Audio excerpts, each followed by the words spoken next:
So welcome. This is the first of the eCenter's Startup Speaker Series. So welcome. My name's Ian Grant. I'm the director of the Peter T. Paul Entrepreneurship Center. We're down in Madbury Commons underneath UNH Innovation. Anybody here, who here has been there? Great.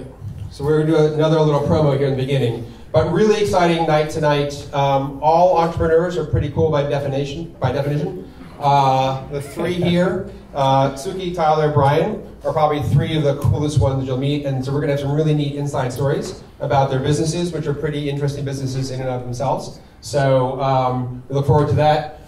Obviously, these things don't go on by themselves, so really appreciative to our co-sponsors. So Wild Catalyst Network is UNH alumni, parents, and friends of UNH who believe passionately in the idea, innovation, and entrepreneurship that we're doing, and they provide donations to us.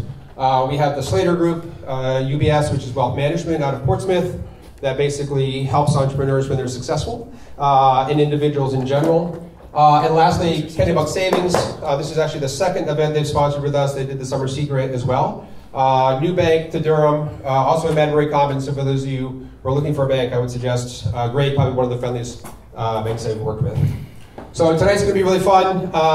Again, I want to shout out to Heather McGill, who's the program manager at the eCenter. Arguably does most of the work, but I want to acknowledge that as well. Thank you.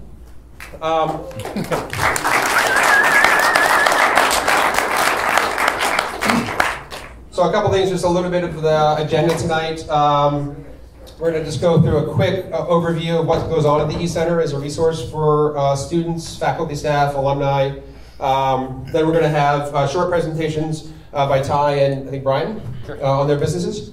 And then most of this is going to be conversation, really sort of delving into their past, how they got to where they are today, talking about that. And then we're going to open it up for a Q&A, and at the end will be the raffle. So we're shooting to be done by 8 o'clock, so hopefully someone will keep me on time if I'm running over. So why don't we start? Oh, actually. So very briefly, pictures are better than words. So the Entrepreneurship Center is new at UNH. It's down in Madbury Commons. We opened up our doors in January. So we're really here to help grow ideas. So it's ideas, innovation, entrepreneurship. At the top you see we provide one-to-one coaching. We have a series of boot camps, which we'll talk about later coming up. We just got funded by Harry Patton, class of 58. He's funding 4 paid internships next summer at startups. Obviously the speaker series, and we have a variety of other grants and funding available as you move things along. So on the left you'll see the makerspace. So this opened up in April. So this is a student-run makerspace with 3D printers, laser cutter, vinyl cutter, sewing machine, soldering. Again, open for students. Again, all of this is free for students to use. You'll see sort of the small photo there. We have a thing called the connection board. What we realize is that some students have skills, but not necessarily the startup idea. Other students have startup ideas, but they need help.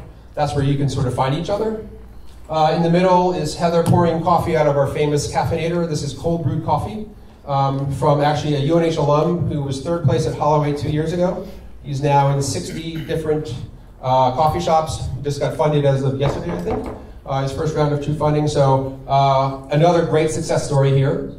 In the middle there, you'll see some of the student companies that we work with is there. And then the right is the Alpha Loft at the eCenter. So this is space that's available for you to use. Project teams, there's project lockers in the back. Really fun space to come down and interact. Just a couple things here. So the eCenter Bootcamp series starts. That's actually 2 weeks from today at the eCenter training room. That's in conjunction with CAPS, which is Career Services. So basically helping you build your personal brand, and then if you have ideas, how do you start the network to do that? Alpha Loft at eCenter, their Hoopla event is next Tuesday. That's a really fun networking. That's not just UNH. There'll be folks from all over New Hampshire there.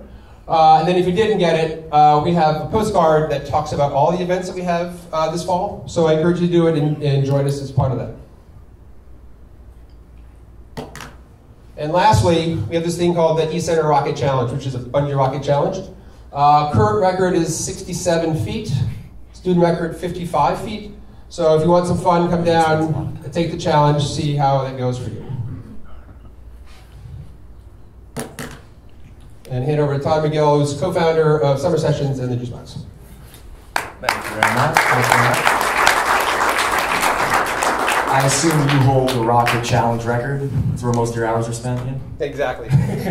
Well, thank you guys very much for having me. My brother and I own Summer Session Surf Shop, the Juice Box, and the Sandpiper Country Store. I've been doing it now for, as old as this makes me sound, like 15 years. I started the shop when I was a sophomore in college. I went to Connecticut College.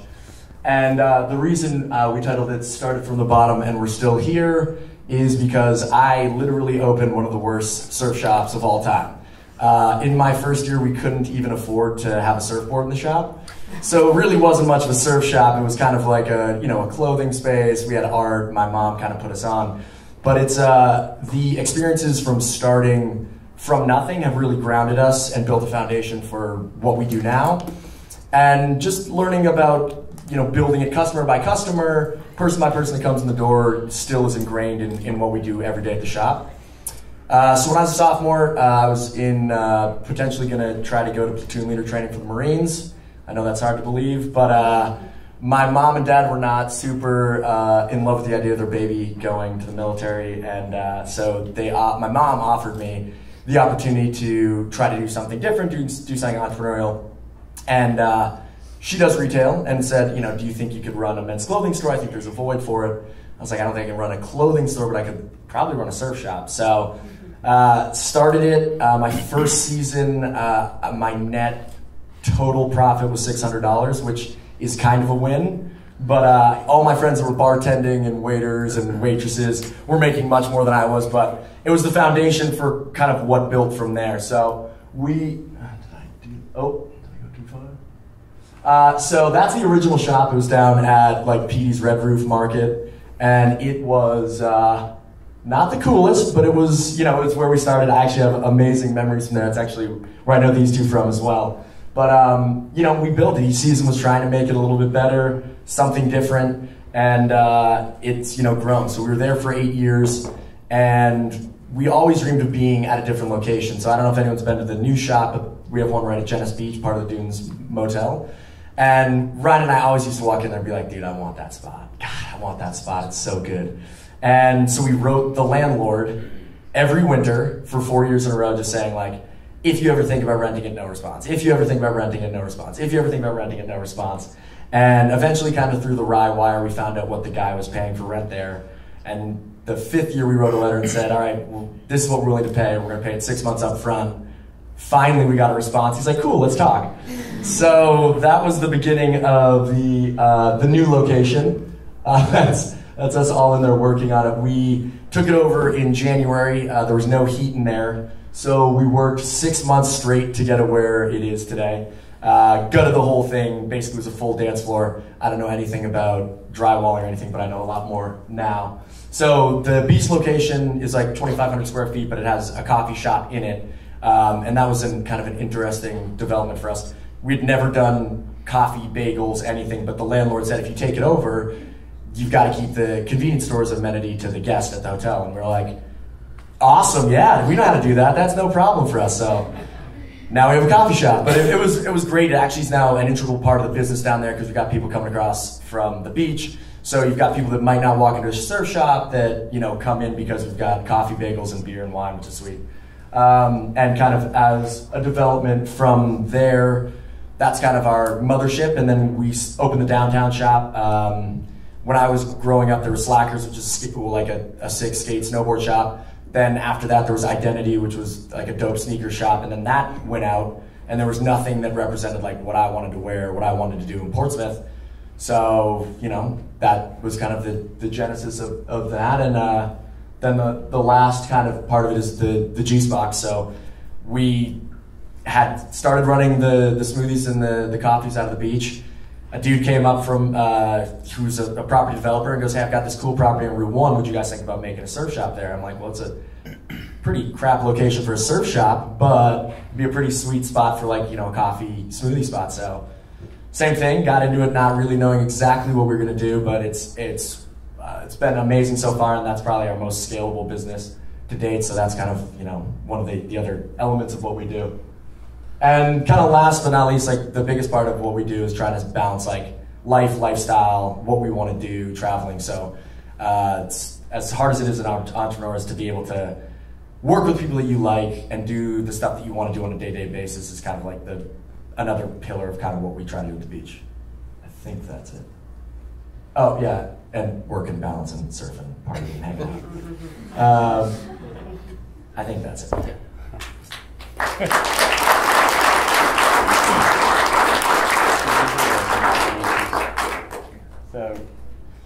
So my name is Brian Dunham. This is my wife, Suki. We've been together, is it 29 or 30? 29. 29 years. We are in the relationship business, and we won't be able to show you pictures that like Ryan or Tyler has of all the shops and all that stuff. But suffice to say, we have a company that helps people enjoy their lives, right? So we make very high-end luxury pleasure products, and the company name is OhMiBod. We have a few different brands. We have OhMiBod, Lovelife Toys, we have Bedroom Candy, which is in conjunction with one of the Real Housewives of Atlanta.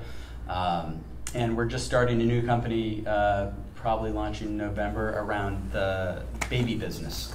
So we'll talk a little bit about that as we get into this.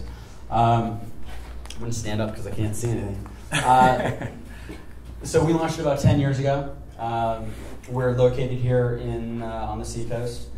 So our warehouse is actually right next to Lindt Chocolate in Stratham, if anybody knows where that is. The Timberland warehouse is in the factory is there in Lindt and all that. So we've been here about 10 years. We moved from San Francisco. Suki worked for Apple, I worked for Tyco, and we decided to get into this crazy business. Today we have a bunch of brands that are doing pretty well. We have a lot of different sales channels. We do e-commerce, we do home party, we sell on the web, we sell through distribution to wholesale around the world, and we just got into Target, which is was kind of a win for us and the mission that we're on. We founded, like I said, about 10 years ago. That's us. Our mission, which I think is important whenever you're talking about starting a business, you have to do it for a reason. Like Tyler and Ryan, did it because they wanted a lifestyle business and they love doing what they do. We love doing what we're doing, and you have to be passionate about it to some extent. And you have to have a mission. And our mission was to take this kind of often misunderstood product category and bring it into the new millennial, to make products that people could feel comfortable buying. Couples like Suki and I, who are in a long-term relationship. So we have some brands that we work really hard at trying to package and to market and position in an industry that's really just being created. Like our toys and sex toys in general have been around for decades, but not in the way that had Bluetooth-enabled apps associated with them, or over the internet controllability, or food-grade silicon, wonderful materials, and so on. So the part that we find really interesting is kind of paving the way for and opening up the markets for kind of a different type of product within kind of an age-old product category. So we work with a designer in France. He does mostly furniture and cosmetic designs, but he does exclusively for us toys. So it's important to kind of surround yourself with people that know what they're doing.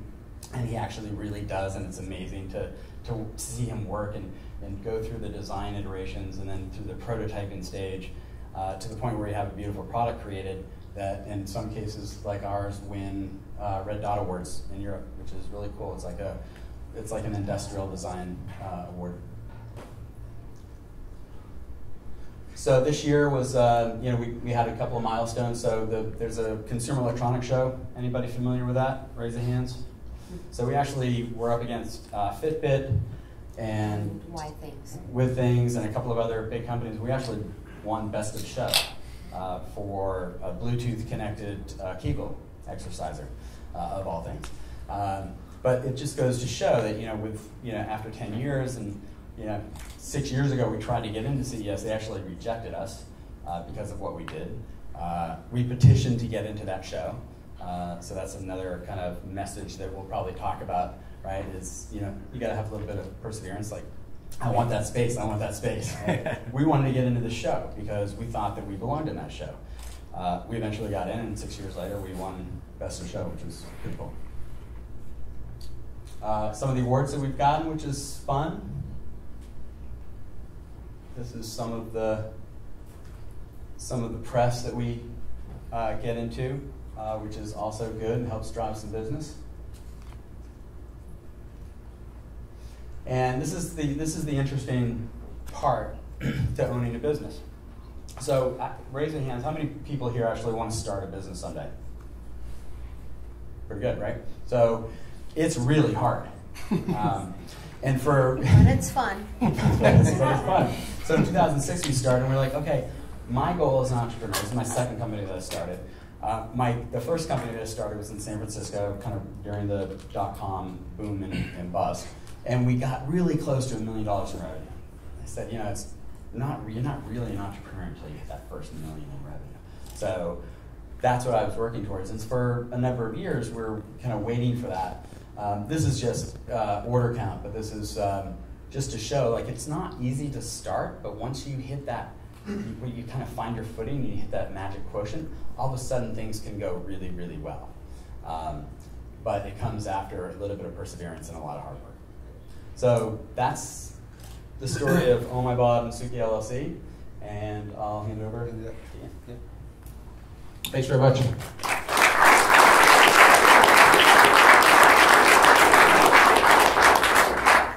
So I think the elephant in the room, and Brian, you touched on it a little bit, sort of two things. I think, on one side, Tyler, you were in a business that was, in the 70s, the stoners and the bad boys and sometimes gangs in California, right? Yeah, it's the same now, still. Yeah. Same exact thing.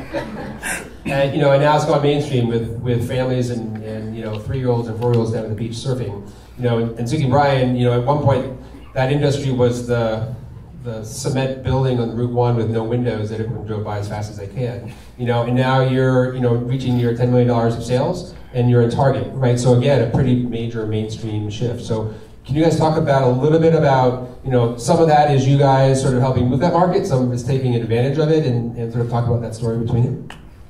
Well, I would say for us, it was one thing that Brian will probably touch on at some point is it's all about timing, right? So for us, when we first started our business, socially, people, and today even, obviously still people have issue or they have an old vision in their mind about what pleasure products are and who they're for and who uses them and why should they or why shouldn't they, that sort of thing. So for us, it was a process just to kind of keep on the path of saying that we know that there are people out there that want to buy products, but that they weren't being presented in such a way that somebody felt comfortable buying them, and there was no reason why somebody shouldn't be able to purchase such a product. So we just stayed kind of on this path where we believed in what we were doing, and we knew there was a market out there. We knew that that the couple like us wasn't being really addressed in the store that was on Route 1 with no windows. And we were fortunate enough to have lived in San Francisco for 9 years. In that environment, there is a fantastic store. Actually, we have one in Brookline as well. It's called Good Vibrations, and Good Vibrations has been around since 1976. And from their start in the Bay Area, they were all about making a comfortable place for people to shop for pleasure products because it's a healthy part of anybody's life, and to create an environment that was approachable and that was meant for anybody to feel comfortable walking through the door. So it's brightly lit, their salespeople are super educated, you go in there with any question, they're gonna have an answer for you or point you in the right direction. So when we got exposed to that later on down the line, when we decided to start OhMiBod, we were able to kind of think about our brand and wanting it to be in a place like that. So we just basically had a vision and kind of kept on to that vision. Brian, I don't know if you have anything else to add. She said it all. I think we've all had the experience of like walking into a surf shop or a snowboard shop or a skate shop or other shops in general, but like I grew up going to this skate and snowboard shops, and there's just nothing worse than getting vibed out. And it still happens to me. I go into like Supreme in New York and they're just like, what do you want, dude? And I'm like, I'm here to spend money. I just don't, that's not the experience that I want. And there was always that feeling of like not being cool enough, not being hard enough. And we got into it because I thought there was a gap of like cool men's clothing in the area. But my mom, who's very integral in like when we started the business, said that I'm from a small town, but if we're ever not gentlemen, she'll pull the plug on this thing quicker than we can, quicker than we'd ever know. So she basically was the driving force of the financial backing for the first 3 years, and then Ryan and I bought it out. But we realized that it being in a small town and being in an area, so much of the success of the business would be the relationships that we build with customers in the area, and then when people come in the door, it's always high energy, high stoke, friendly, whether you've surfed before, whether you're a total Joey or whether you're a pro. And like we try to keep that why I was joking about it, but when you're begging for every first customer, it's a very, very, very helpful and humbling experience, because when you start to have success, a lot of people lose that, or if you just happen to stumble into success, we had to really earn each customer. And I think that kind of like bled into the fact that we were going to be the surf shop that was, whether you surfed before or not, you were going to feel comfortable and feel stoked. And I think, it helped that surfing became mainstream. It was moving towards mainstream, but then it became in every commercial and this and that. So like you guys, our timing was right, but I think the kind of the energy and the message that we had, I think transitions people's perception of coming in being plumes of weed pouring out of the front of the door to being like, oh, these are like college educated kids. And by 5 years in, I had a parent who came up and asked Ryan and I to talk to her son about weed use, and I'm like, that's hilarious. That she's coming down to the local surf shop to be like, hey, we need you guys to steer my son straight. But it's a balance. Like, you want to be the cool kids on the block, but we have like me and the reps in the industry kind of joke about it, and everyone wants to be core, but core is poor, and it is true. You can toe that line of being cool, but if you're trying to be too cool for everyone, it gets old pretty quick.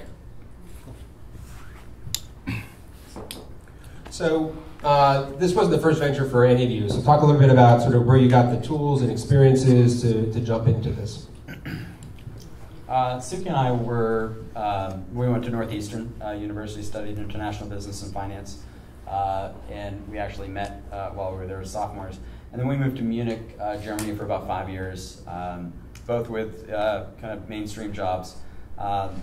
We eventually ended up in San Francisco and working for Apple Computer and Tyco Electronics. So we had some really good big company experience, which is, I think, important. I kind of, part of me wishes that I'd done it right out of college. I'd probably be a little bit ahead of the game, but it's also good sometimes to get that real kind of solid Fortune 50 company experience, because you understand what processes are, you understand financial audit and operational objectives, and how to execute on things, and how to build teams, and how to lead and manage people. So it was a good training ground, I think, for me to have a corporate experience. When we were in San Francisco, I did have a startup, so I did that for about 3 years. Raised a little bit of money, sold it to a Kleiner Perkins company. Then the .com bubble burst. I got my company back, did a soft landing, and then went back to my Fortune 50 job, which is good, because it's always good to have a backup, because your first startup is probably not going to win. You're probably not going to succeed at it. It's really hard. But that's okay, because they say a good entrepreneur can't succeed unless they've failed a few times. I think they give us 3. So that's how kind of the core of my experience, and where I get some of the tools that I think help get us there. But I'll let Suki talk to hers. I would say, as far as kind of my experience, and to build on what Brian said, that those first corporate jobs really taught me a lot, taught me how to run a meeting. I mean, something as simple as that. Like you said, how to build a team, how to look at something and say, oh wow, we're just all over the map here, we need to put a process in place. Like, yes, you can obviously learn that on your own, but I found it to be a really nice out of school experience, I guess. And when you have when there's big companies like that, they obviously have a lot of support systems in place to grow their employees, and so you get the benefit of that, and then you get to bring that to your own business. So there's something to be said for that. Yeah, some of the stuff they were talking about, like corporate auditing, I don't even know what that means currently. So I think there's a huge benefit. I mean, everything was fly by the seat of your pants, and that's exciting and fun, but it's also scary and super hard. And we were looking at each other when you guys were throwing the slides of what you guys do here. Use this place as a resource. It's amazing. Like, if I had that stuff, it would have made my life and my transition so much easier. My transition or ascension into owning my own business was kind of happenstance. But basically mine was just being kind of a yes man. So I never knew exactly what it was I wanted to do. I wasn't like, oh, I'm gonna be an engineer, I'm going pre-med. I was just like, okay, cool. Like, my girlfriend was out west the first year, so I was the only non-Spanish speaker on an all-Hispanic painting crew out in California, and that was one summer. And then, like, anytime something came along that sounded interesting, I was like, okay, cool, I'm gonna do that. So I dropped out of school. I went to Chile for my abroad, and then I dropped out of school, and I started a nonprofit with a friend of mine. So I lived in a tent out in Wisconsin, registering homeless and low-income voters. Wisconsin, living in a tent in the projects. Don't know if I need to do that again, but it was a super interesting experience. I had to fundraise and build a website and create dialogue and sleep in homeless shelters, and it was pretty gangster. But I'm happy to be doing different stuff now. And then just when you're around people that are interesting and exciting, like, I'm lucky that I have my brother to bounce stuff off of now. You guys are super lucky to have each other. In college, randomly, I found out that a kid in my history class was a national chess champion, and I was like, that's pretty rad. So I challenged him to play chess. He dominated me, obviously, and we kind of became friends. And it turns out that he was a professional sports gambler, and that he was basically just going to school to allow himself to day trade. Long story short, he ended up using my resource, which is, he's like, you're a people person, you know everyone on the floor. He goes, I have a skill set, but he's like, I don't have the social network to get the type of accounts I need to really expand the gambling enterprise. Long story short, I ended up working with him and managing a hedge fund in New York, and we would move between like 20 and 50 million on a given like Saturday, Sunday of football. They did get federally indicted. They're all fine now. But if you look up the Namad Trencher gang in New York City, that's my buddy Noah. He's a very smart guy. But yeah, so I had a very unconventional path to where I got, but you learn a lot along the way. That's great, Tyler. Thanks.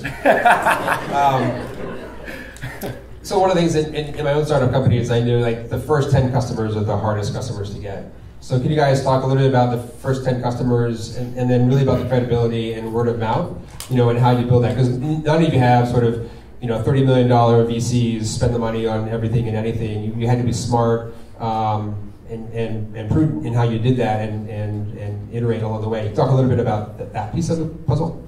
Why don't you start, Suki?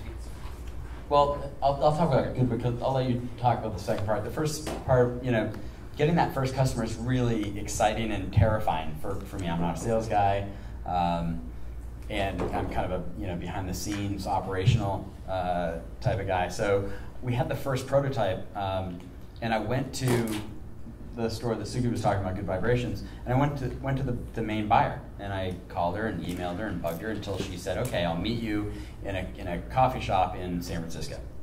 And I met with her and I showed her my prototype, my design, and she thought it was really interesting. I got some validation. She gave me some tips. We improved the prototype, and we really listened to that first customer, and I think that's really the point. You have to listen to the feedback. Like, we'd worked really, really hard at designing our first great vibrator. It was really silly in hindsight. It hooked up to your iPod, and it vibrated to the music, and it's cool, but kind of silly. And it had wires coming out of it. It was crazy. Now they're wireless and Bluetooth and apps and all that stuff, so it's really cool. But we listened to that first customer, and we went and made the changes. And then when we went back to the show and saw her, and we had implemented the changes that we talked about, she said, "Wow, you really took my advice and you actually integrated it into a product." And I think that's the first time in her experience as a buyer that had happened. And that's super critical that you do. You listen, you go out, you listen to your customers, you make the iterations, and then you go. Well, I was just going to say, as it relates to like getting an end customer, that was for a wholesale customer, Good Vibrations, which is a longtime customer of ours. We had our kind of philosophy, our way to get to those end customers, to Ian's point earlier, was we didn't have $30 million or $1 million to spend on a Super Bowl ad or whatever. We couldn't even do a Super Bowl ad at that point, I'm sure.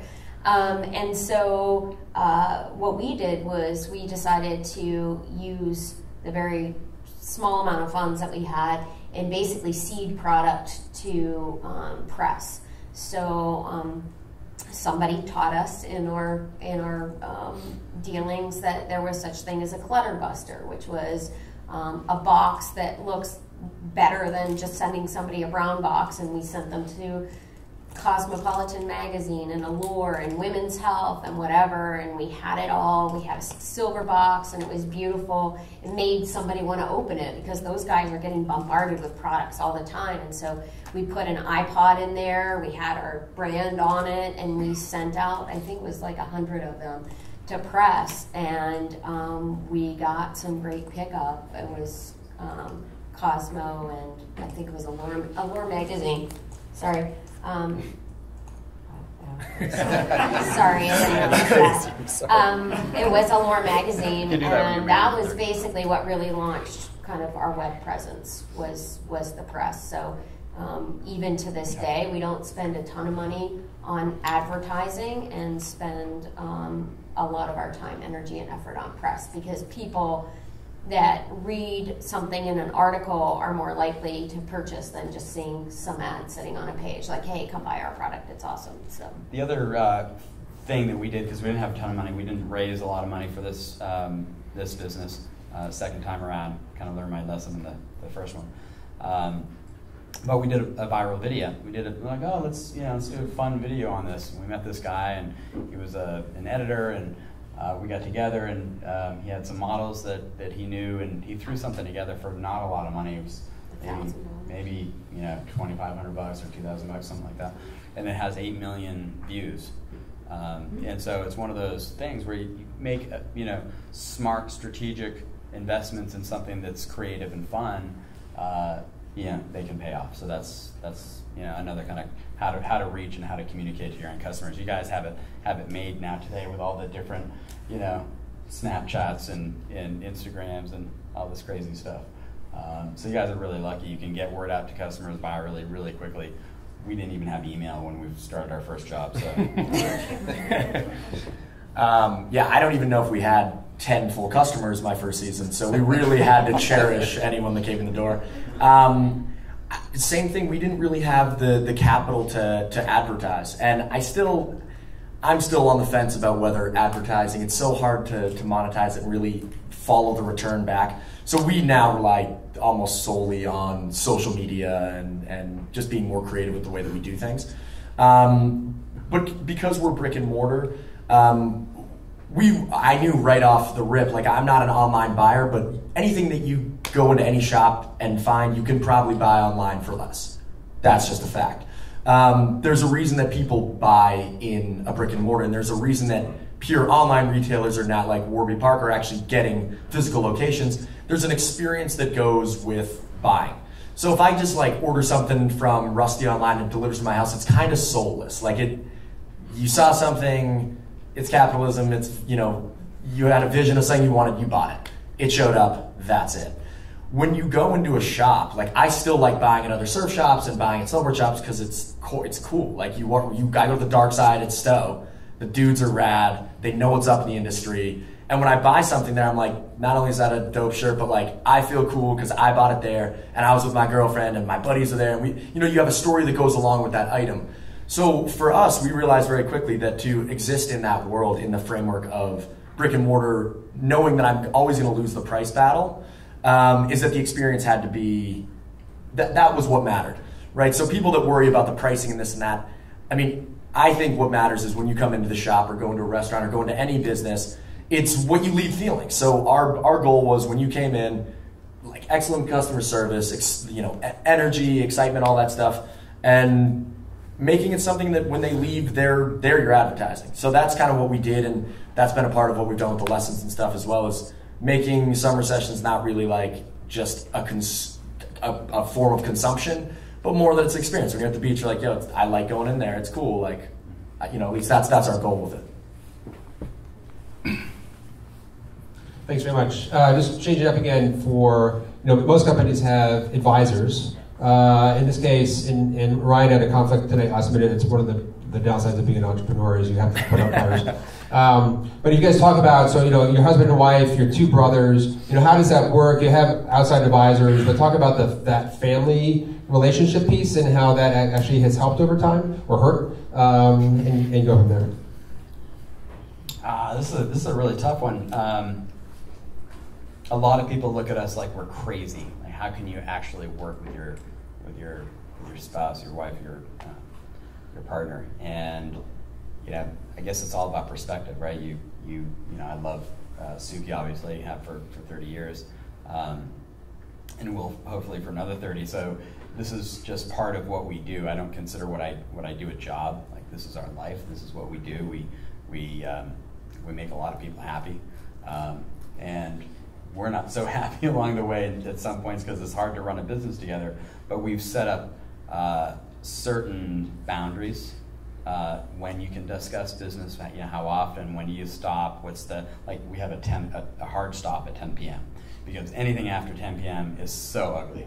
Right? It's just, you get into an argument. It doesn't matter if it's what color Post-it notes we should get for the office. We'll argue over it after 10 p.m. because we're both tired and exhausted, and it's just not a good thing. The other strategy that we use, and we'll share with you because it's probably the one strategy that actually saved our marriage and also helps us run a business together. We had a good friend that we met in Munich a long time ago who now consults with like the Intels and the big Fortune 50s. And she helps their management teams make decisions and come up with a process to make decisions. And so she came and she spent a couple of days with us, and she went through the workshop with us essentially. And there are two kind of decisions when you have a team. There's agreement decisions where everybody in the room has to agree, and it doesn't matter how long it takes you. Those decisions have to be agreed and bought in by everybody. But the catch is you only get 3 areas where those decisions come into play. For us, it's hiring and firing, money, and products. So those 3 things, we both have to agree, and it doesn't matter if we're up until 3 o'clock in the morning. We got to duke it out until that decision is that everybody's comfortable with the decision. The rest of the decisions are alignment decisions, and every decision is assigned an owner and a driver. So, for example, marketing or packaging, Suki has ownership of that decision. So anything related to marketing or packaging or design, she gets the final word. And whatever decision she makes, I have to fall into line, and I have to support her 100%. If I don't, then you sabotage the decision-making process, and it kills the idea, kills the decision, essentially. So if you set those decisions up into those 2 buckets and then really live by that every day, right? And you, for example, you could go to your brother and say, hey, what do you think we should do here? I own this decision. What do you think? You can get his input. He might say, yeah, I think you should do it this way. And you say, I'm going to do it my way.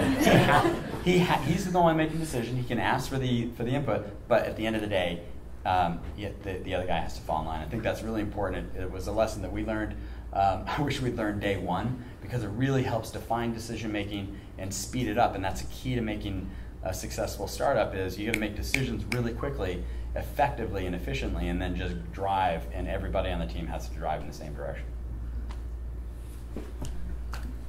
I don't think Ryan and I have as a well-formulated program for how we make decisions. A lot of times it's yelling, texting back and forth swears. No, I will say, I think one of the biggest problems that Ryan and I run into is that I ran it by myself the first year, Ryan ran it the 2 years after, but when you start something, you do absolutely everything. Advertising, marketing, design, buy, blah, blah, blah, everything. And so the hardest part is like stepping back and being like, okay, cool, you're great at that, just go do that. And like, you're kind of shit at that, so like, do something different. And that's like, it's one of those things that we're still battling with, because we both think that we can do it as good or better than the other. And I think that's one area where he and I need to continue to progress, is allowing the partners that you're with to do what they're good at.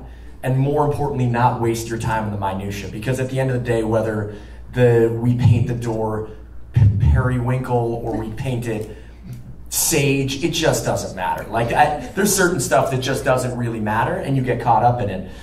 So we've been trying to separate out and think a little bit more macro. And as we've taken our hands off the businesses and given it to other powerful people, it's actually accelerated our growth exponentially. But I think the biggest thing that Ryan and I like is, it's really nice to look at your partner involved, and like, that's why I say, if there's smart people around you that you're excited about something together, granted, partnerships are difficult, but you bring a lot to the table. I can't imagine doing it without him. And the biggest things that it comes down to is, if you implicitly trust the person, that at the end of the day, that they have the best that they have the business's best interest in mind, and that both of your goals are always in line with the business's, you're in a good spot. Because not a lot of partners can say that, and that's why I think we've been successful, is that no matter how much we bitch and fight, is that when we look at each other, I'm like, I know you are as good as I am, you work as hard as I do, and you care about the business as much. So that's probably been the best part for us. Suki? I think you covered it. Those are great insights. And actually, it's so amazing. I hadn't even thought about this before, but you guys really actually have very different approaches, very systematic, and then very in the trenches pieces. Actually, but yet it works for both of you, all of you. It's actually kind of neat. So obviously, in every startup, right, it's a roller coaster. Brian, you had in the first slide, 5 years of relatively small and flat growth, and then it spiked up. And so talk about, and I know a lot of the students out here are involved in doing their own ideas and moving towards companies. And there are those moments of like, what are we doing? This is a dark day. Should we just pack it up? Just walk through like that process, and how do you fight through those days that are inevitable in every startup? Well, every person here that starts a business, and I hope that everybody here does. It's the most rewarding thing that you can do outside of raising children, in my opinion. But there was a day. It was, I think, 2008 or 2009. It was kind of right at the height of the disaster that we went through economically as a country and as a kind of a global economy. And we have this house. It's a nice house, farmhouse. We love it. Kids love it. And I walked upstairs and I heard Suki crying. And she was in my son's room. She was just pretty much just sobbing. And she said to me, she said, "We're going to have to sell this house." And that's when it hits home as an entrepreneur, because you work really hard at something, you pour your blood, sweat, and tears into something, and in some cases you convince your wife to go along a crazy ride with you, and then all of a sudden she's crying in your son's bedroom thinking that you're going to have to go bankrupt and sell your house. That was a really, really hard day. It was a hard day for me as an entrepreneur. We've had a couple of those really, really hard days. But you get up the next morning and you realize that you're still there, everybody's healthy, it's not the end of the world. If it doesn't succeed, it's okay. But you get up and you try hard the next day, and you do that day after day after day, and then the sun comes out. And for us, the sun came out, and a lot of it was hard work and perseverance. A lot of it was luck. We met over Twitter, we met one of the Real Housewives of Atlanta. Her name is Candy Burris, and we became partners. Right? We did a whole line of toys and bedroom products. We have over 100 products. We sell them through Home Party. We sell them on the website. It was covered on Bravo quite a bit. One of the season finale was actually named Happiness and Joy, which is one of the products that we make. So we're partners in that business, and we're going to be partners now in another business because she just had a baby, and she came to me the other day and said, hey, let's do a baby business. And so those are the things that once you hit that, once you get past the hurdles and the tough spots, things start to come together, and that's really exciting. I would the only thing that I would add to that is you said, how do you make it through that? And it's really about positivity. Actually, that's where Brian shines. He's definitely the super positive, we're going to make this happen, we can do it. And I think if you keep that always in the back of your mind, even when you hit kind of a rough patch, that can really, even if your business doesn't succeed, I think it just can propel you forward basically as a human, and what's my next thing going to be? This maybe didn't work out, but what's my next thing going to be? So I think it's, I think positivity is huge, and perseverance, commitment. Yeah, I mean, I can't agree more that, I mean, no matter what, when you start something, there's going to be moments where you're very much on the cusp of failing, or you're failing a little bit. And I think you have to really want it, I guess, at the end of the day. Like, I have buddies, and actually the same dude in New York, who, there's this place called Mac and Cheese, and they had 5 locations that blew up, and he's like, I'm just going to start a mac and cheese place. I'm like, oh, that's it? You're just going to start a mac and cheese place, huh? And he's like, well, there's a market, I can do it, how hard can it be? It's mac and cheese. And it went under in a year and a half. It's like, you have to have a vision, you have to really want it, and I think you can have an investor, and that's great, but like, you have to be the driving force behind every single element of that business. And I think in our darker times and darker moments, it's just like, we really liked what we were doing. The people that were coming in and surfing with us, like, we felt like it was affecting and impacting their lives. And I was working and with my best friends and traveling, and we were just willing to grind it out, to do 80 hours a week in the summer when other people were doing 25 bartending and making 4 times like what I was.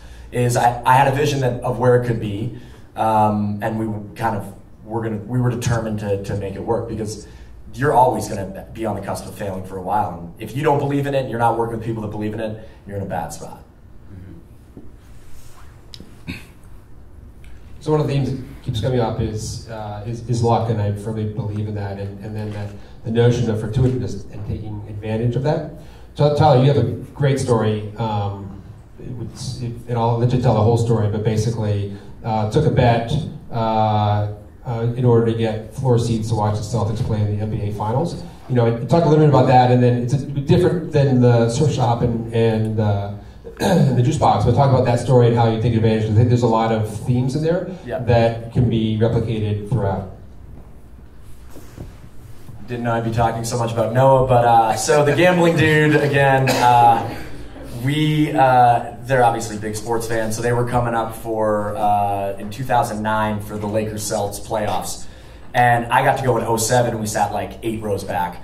And they were coming back up. I'm like, all right, sweet, I'll get the hotels, and we're going to the games, right? And they're like, we're sitting courtside. And I'm like, great, we're sitting courtside. And they were like, no, we're sitting courtside. And I'm like, well, all right, how do I go? I was at Shio. We're like having beers. It's 10 o'clock at night. And he's like, all right, if you want to go, prove you're a real fan. I'm like, all right, great. What do you want me to do? He's like, you've got 7 days before the home opener at the Garden. If you can walk from Boston to New York in 7 days, we'll get you seats to games 3, 4, and 5.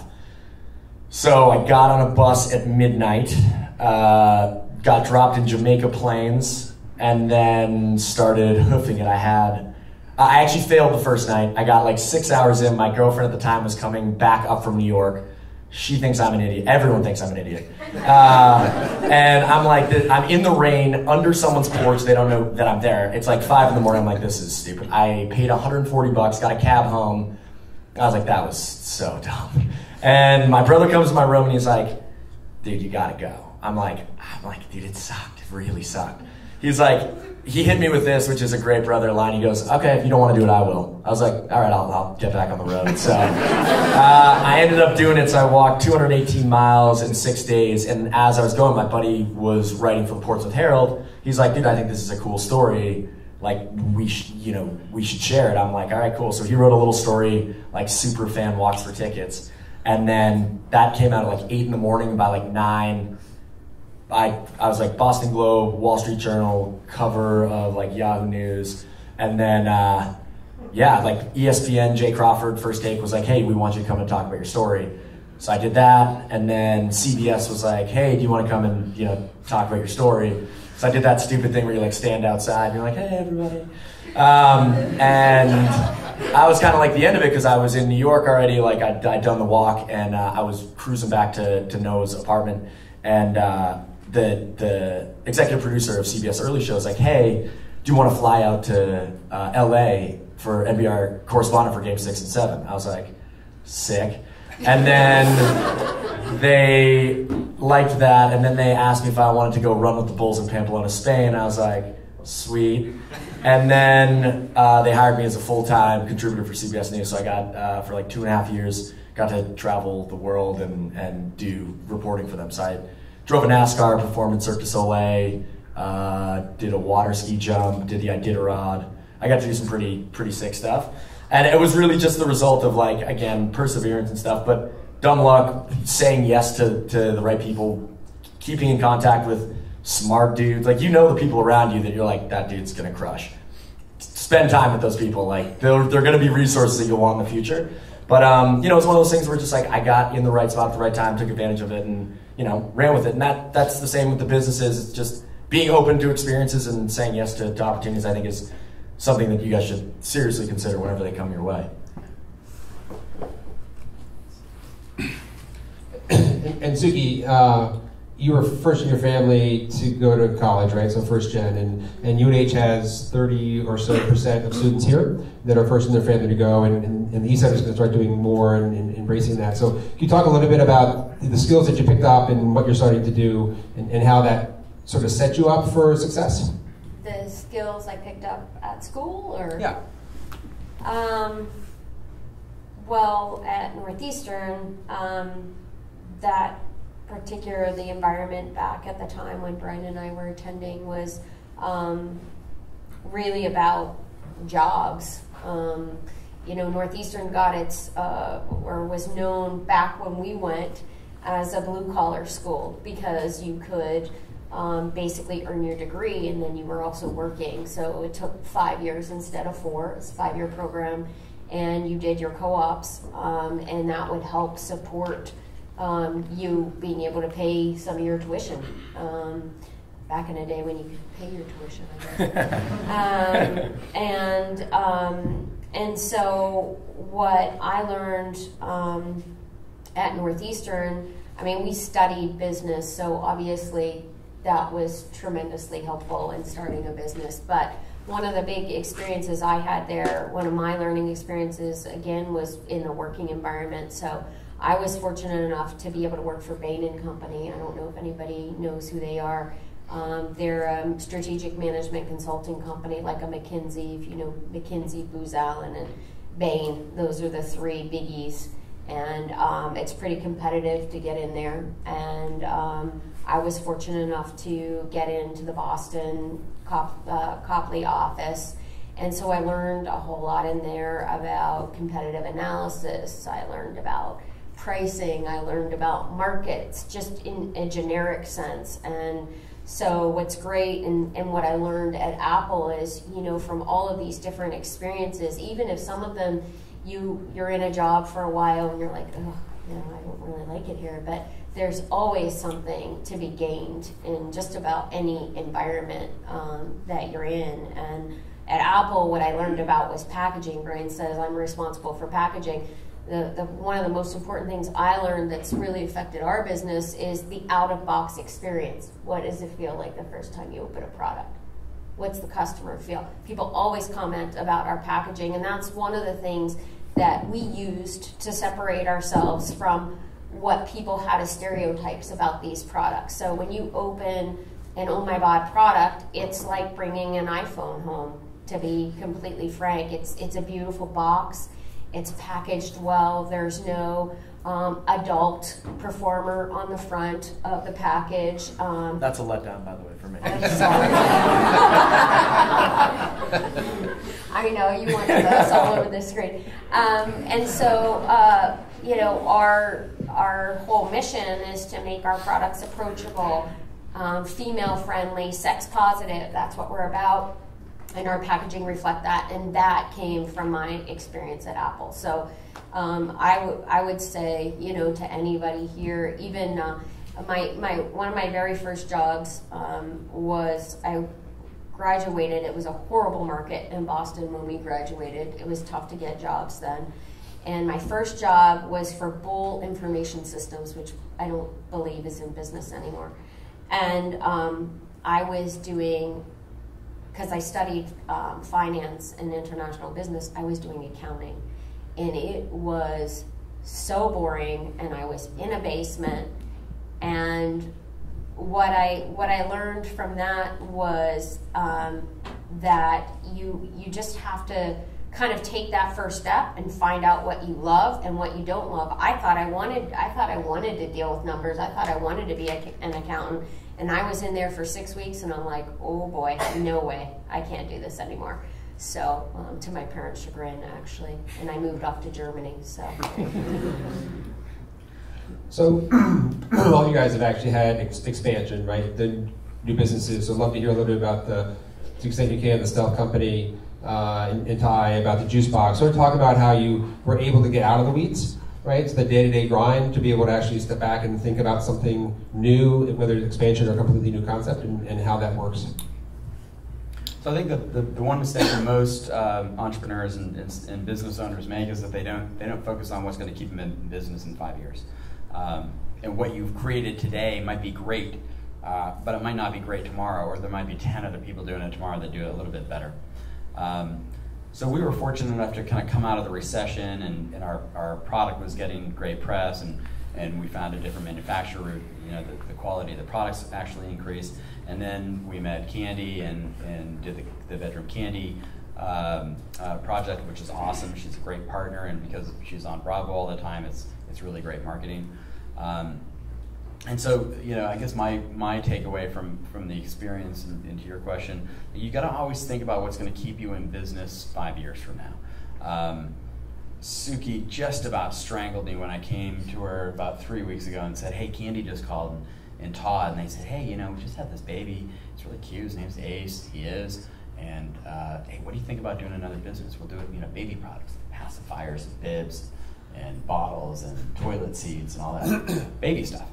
And she looked at me, you know, and you've seen like the death glare, like the the beams coming out of her. Michael Phelps. Yeah, and so that's what was coming at me. But I think, and I'll let her speak to it, you have to take risks like that, because it might be the thing that keeps us in business 5 years from now. We're not a big corporation. We're not an Apple. We're not an IBM. We don't have hordes of cash stashed away. And so you always got to keep on your game. You got to keep the ideas going. You got to take some risks. Some will pay off. Some won't. But you have to do it. Otherwise, you'll just, in my opinion, probably die a slow death.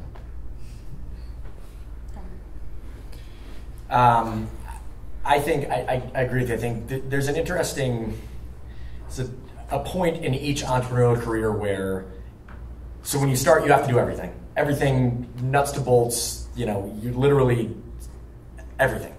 And there comes a point where there starts to be diminishing returns to you doing that minutia. And the hardest part is stepping back and giving someone else the ability to run your social media, or run your kids camp, or do the product design, whatever it is. But as you guys grow, and this is potentially for some of you guys a couple steps away, is that once you get to a point and you're like, okay, I have the capital where I can pay someone to do it. I'm not super good at X. Like you need to give that power to other people within the business, otherwise you will never grow. And my one of my buddies was telling me that he's like it's crazy that you're out back washing wetsuits with your brother, like not because that's all we'd ever done. He's like, you guys have to pay so many dollars an hour because you're so much more valuable on the floor, thinking strategically about the next move, this, that, and the other thing. And I think that's something that it's a tough line to draw, but I think most entrepreneurs, once they start becoming successful, slow themselves down by trying to do every little element of what's happening in the business. And you'll get there at some point, and it helps to have a partner kind of helping you along with that. So Ryan's always the idea guy, like he's all over the map. Like, we're gonna do a taco truck, and we'll do lobster rolls down Route 1, and you're like, oh my God.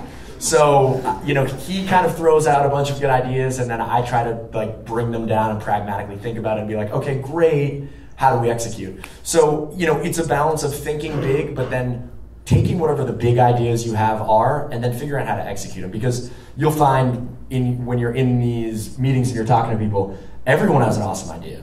Everyone can look at something and be like, oh yeah, is there a juicery in UNH now, or at UNH? Yeah. Yeah, like I was like, dude, UNH should have a juice spot.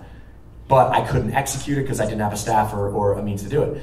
It's not only taking an idea because everyone's got a great idea, but actually doing it that's the hard part. Like when I was in New York and we were doing TV stuff, everyone's got an awesome TV show idea. It's like, okay, cool, well, what next, what next? And you'll find that the people that are executing stuff are the people that end up being really successful. It's an idea guy that has the execution elements, in my mind. Yeah, the only point that I will add to that is it was interesting that you describe yourself and your brother just like Brian and I. So Brian's the big idea guy in many respects, and he's the always like raising Ace. We're going to do a baby company. I'm like, what? We're not busy enough, you know. But it's great also when you find a partner or somebody to start your business with, and you look for complementary skill sets or complementary ways of problem solving. So Brian, like I said, he's a big idea guy. I'm the tactical. I'm like you. I'm the tactical person. I'm like, well, how are we going to do that? You know, and then we're like, oh, okay, well, this business needs a finance person. We already have that, so we get to leverage that expense across 3 businesses. So you get, you know, you just start thinking about it, and it's nice to have that balance, because otherwise, if you have 2 great idea thinkers, then you're going to go off and try to do everything. And yeah, that's called that's ADD. Yeah. Yeah, I think it's important that, you know, to your point, like execution is everything in a business. You can all I care you about. can talk about it and all night long and have fun and have drinks and then talk about it some more. But if you don't take that first step, like for me, I was taught early on. I think one of my parents who owned companies for my whole entire life said to me, you don't actually start something until you start it, right? You have to make an investment. And so for my investment in OhMiBod was I was a little bit tipsy in China. It was 4 o'clock in the morning. And my buddy said, I'm going to open up strip clubs in airports, because it was right after 9/11, and you know everybody was waiting around airports all the time. And I said, well, I'm going to hook my wife's iPod up to her vibrator. and so right then he said, that's brilliant.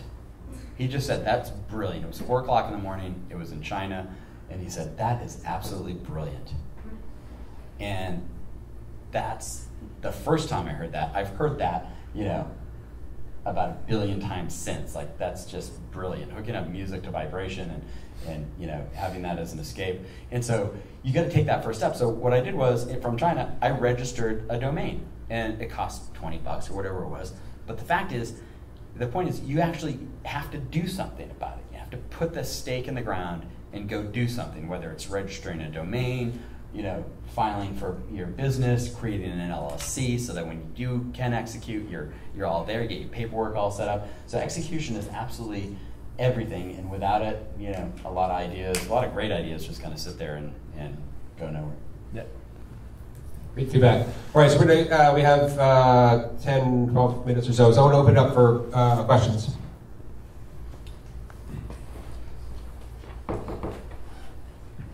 Thank you guys for sharing your experience. I really enjoyed it. I have a question for you, Ryan. On the diagram you showed us, amount of sales that you had, there was a jump. It was 2012, I think. Yes. What was the cause of that jump? What did you do differently from other years that caused that jump? We got lucky. We got lucky. It was actually, the business was going well, And the number of orders in the year before, it doesn't necessarily reflect revenue just because there's an order. But I showed that slide to emphasize the point that things can go okay for a number of years, but then something might, an idea, a piece of luck, a partnership, something can bump you up to that next level. In our case, we went from selling mostly wholesale and distributor, and that was the low order number, and that was mostly just OhMiBod business, to selling a lot of stuff on the web, right? So we had, 2 million hits to our website that year because of the partnership with Candy and Bravo. So it was on the show just about every week that season. It was really crazy because I could see on Google Analytics the people coming to the website. And when we turned it on, I remember the first show, I was watching it, and there was literally no one on the website. It's bedroomcandy.com. And I'm watching Google Analytics. I don't know if you've seen the UPS commercial where they're like these entrepreneurs and the orders start going like that. That's what started happening. All of a sudden there was like 10 people on there. And Suki, I think, was being hanging out with Candy in a restaurant in Atlanta. And now this is on Bravo, and they're talking. They have vibrators on the table. And all of a sudden there's 100 people on the website, and then 500, and then 3,000, and then 10,000, and then 20,000, right? So it was like literally within minutes, all of a sudden we created this national brand around Bedroom Candy and this whole line of beautifully designed toys, like instantaneously. And that was what caused the jump in 2012 from an order perspective. So all of a sudden now we have a lot of web orders along with more sizable distributor and wholesale orders where we're shipping pallets to South Africa, or whether it's supplying the good vibrations of the world. That's awesome. Other questions? Just wait. I see you answer questions first. I just want to add one thing. I don't think they give themselves enough credit in that framework.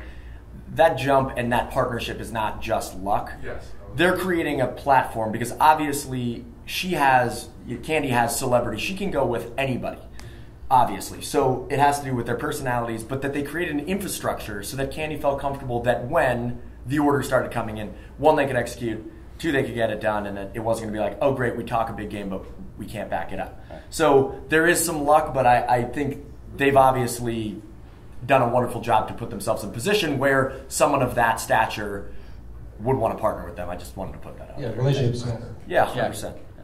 Other questions?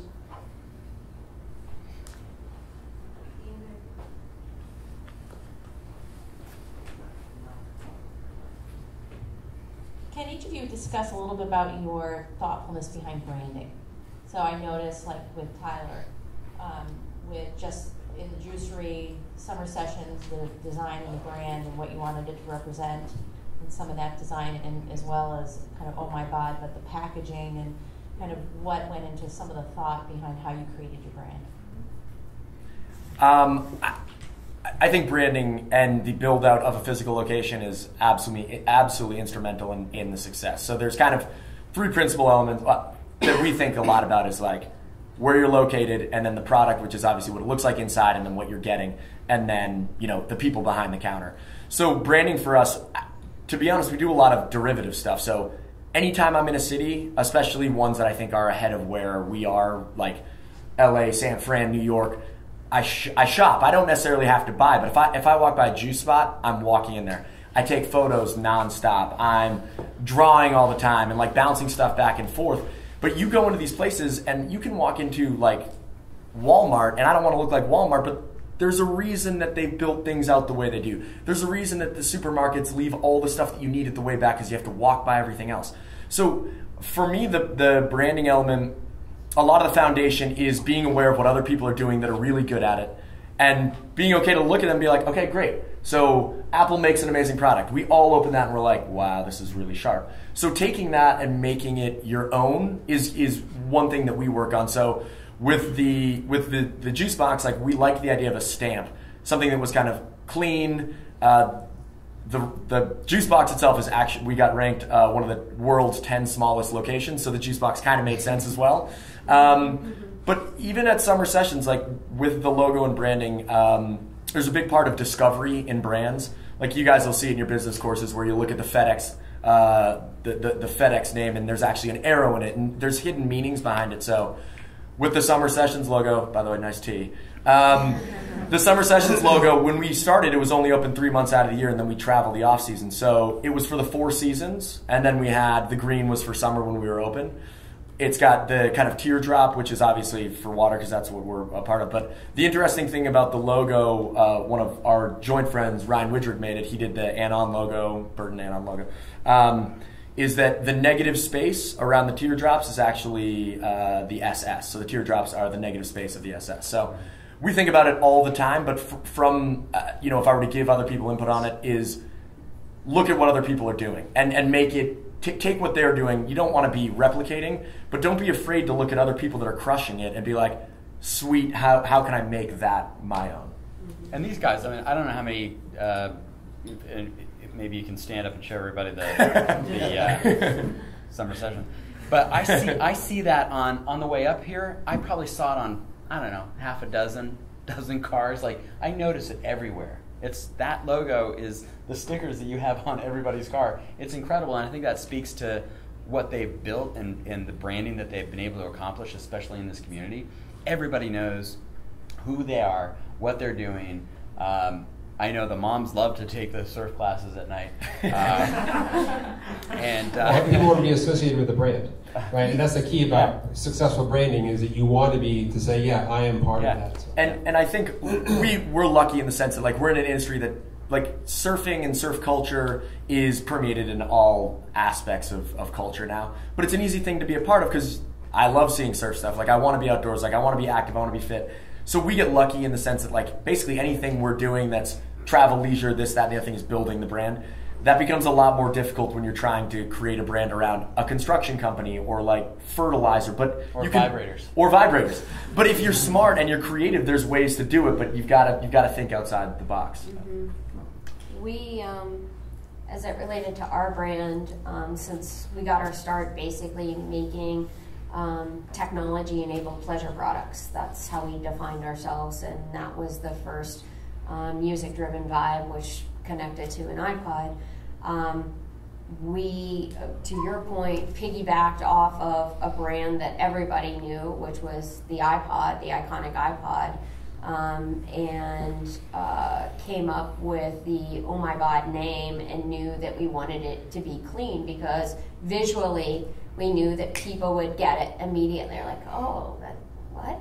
I mean, it's a vibrator, but wait a minute, it kind of looks like an Apple product, and just visually kind of create that connection between a tech giant and this product that works with what this tech giant is creating. As it relates to Lovelife, which is another brand that we created, the idea behind that was we were already doing these tech products, and we realized that there was this whole segment of the market that we weren't playing in, which is just like a straight up luxury pleasure product vibrator. So we wanted to create, we were lucky enough, I don't even know how we got it, to get the trademark Lovelife, which is like crazy that we were able to get that because we can use that asset, that brand asset now in many different ways. But Lovelife spoke immediately to what the product is. Like immediately what comes to your mind, your Lovelife. And then I knew that we wanted it to feel not too heavy. We didn't want it to be like this sophisticated brand. We wanted it to be kind of lighthearted, playful, I think were the words we used. Approachable, always approachable for us. That's always like part of our terminology when we're trying to develop brands. So, and then that the consumer can visualize almost immediate by just looking at the brand. We have another brand called Club Vibe. Club Vibe line of products is also music driven, but they take in ambient sound. So if you're at a club or a concert, it'll take in the ambient sound and drive the sound of the vibrator wirelessly. And so Club Vibe, again, in just that logo and just that word, talks to how it works, which is that you would use it in a club or or some place where there's music and it streams. And to Tyler's earlier point, you got to work with people that actually know what they're doing. Suki knows a lot about branding from working in marketing at Apple. I know nothing about it. But when we went into the business and started it in the first place, we went to MicroArts, which is owned by a guy who's a UNH alum. And he worked with us, and they do an incredible job helping you and kind of guiding you through that branding process, asking you what the right questions to say, okay, what is your company about, what's your mission, and tying all these things together. Because if you get a good designer and some good marketing and branding people behind it, they can help you visualize what you're all about in one logo. And that's a beautiful example of what you guys are all about, and kind of translating that into a kind of an iconic logo. So if there are any questions, I'm sure Suki, Brian, and Ty will stay around afterwards. I want to wrap this up, but first, join me in just thanking these three, just sharing amazing stories.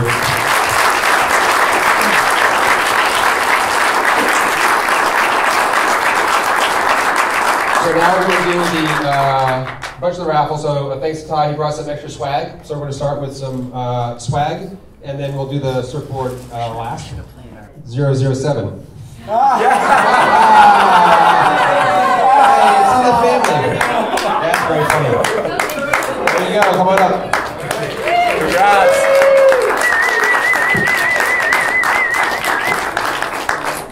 All right, thank you again, everybody. And seriously, do not be down to the East Center. Come down to the East Center. And stay tuned for some of the upcoming events we have.